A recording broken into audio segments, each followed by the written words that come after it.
صباح الخير. النهاردة مش في احسن حالاتي.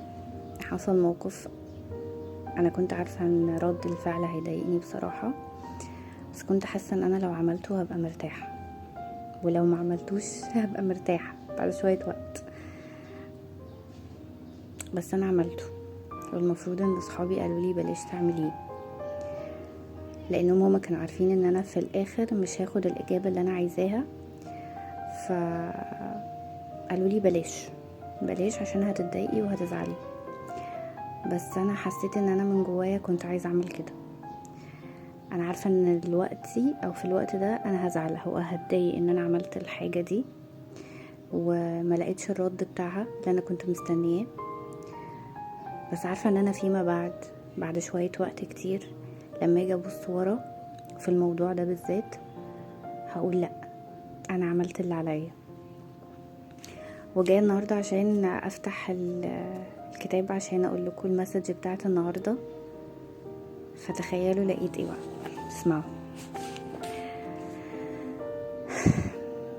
اذا لم تسر الامور كما تتمناها فثق بحدثك، فالامان افضل من الندم. الكتاب بيقول لنا ايه؟ ممكن نلاقي نفسنا في اغلب المواقف في حياتنا بنحاول قوي اننا نكتشف ازاي وقعنا في المواقف اللي احنا بنقع فيها دي، وقبل ما احنا نحاول ان احنا نحل الموضوع ده بنلاقي نفسنا اتورطنا بدرجة كبيرة في الموضوع ده، اللي هو كل ما تحاول ان انت تحارب الموضوع تلاقي نفسك بتدخل فيه اكتر، للدرجة اللي انت بتشعر فيها بشعور غريب بالالتزام ان انت لازم تستمر، ان انت لازم تنجح في الحاجة دي لانك اتورطت وعملتها للأسف. فهنا بيقولك لو ما كنتش حاسس ان او كنت حاسس ان في حاجة مش على ما يرام بلاش تكمل وما تتورطش فيه. ومش مشكلة ابدا ان انت تنسحب من اي معركة في نصها، عادي مادام هتضمن لنفسك الراحة النفسية.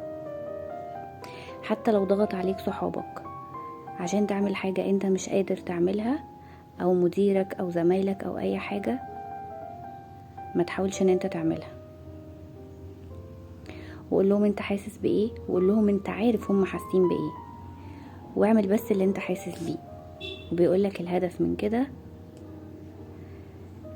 انك لما تعمل اللي انت حاسس بيه بس ده هيخليك تحس بالراحة، عشان انت المرشد الوحيد لحياتك في حياتك، فما تسمعش كلام حد.